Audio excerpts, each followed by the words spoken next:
இப்படி இருந்த இன்ஸ்டாகிராம் அக்கௌண்ட்டை இப்படி மாற்றினேன் அதை பற்றின வீடியோ தான் இது. ஸோ வீடியோ ஸ்கிப் பண்ணாமல் ஃபுல்லாக பாருங்கள். இந்த வீடியோ உங்களுக்கு ஃபியூச்சரில் யூஸ் ஆகும், சேவ் பண்ணி வச்சுக்கோங்க. இதே மாதிரி நிறையா கண்டென்ட் வர்றதுக்கு அதிரேஜ் பேரை ஃபாலோ பண்ணிக்கோங்க. ஆக்சுவலி நீங்கள் கமெண்ட்டில் போய் எப்படின்னு கமெண்ட் பண்ணால் ஒன்றுமே வராது. ஏன்னா நீங்கள் 2 மணி நேரமோ 3 மணி நேரமோ ஏன் ஒரு நாள் ஃபுல்லாக உட்காந்து கஷ்டப்பட்டு எடிட் பண்ணாலும் வீடியோ நல்லா இருந்தால் தான் வரும். அதுவே நல்லா இல்லாட்டா அவ்வளோதான், முடிஞ்சு போச்சு அப்படி நினச்சிக்க வேண்டியதான். நம்ம சும்மா ஒரு வீடியோ எடுத்து போடுவோம், அந்த வீடியோ மில்லியன்ஸில் வியூஸ் வரும்.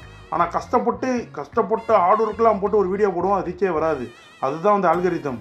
ஸோ இந்த வீடியோலாம் போகிறாங்க தெரியுமா, அவங்களுக்கும் ஒன்றும் தெரியாது இதை பற்றி. சும்மா ப்ராம்ப்ட் அடிங்க சாட் ஜிபிடியில், உங்கள் ப்ரொஃபைலை அனலைஸ் பண்ணி வரும்.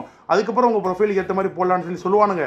அது எதுக்குன்னு சொன்னால் ஃபஸ்ட்டு 10 செகண்ட் அவனுக்கு நல்லா வாழைப்பழம் மாதிரி பேசிடுவானுங்க. என்ன மாதிரி பேசினதுக்கு அப்புறம் தான் எல்லாத்தையும் சொல்லுவானுங்க.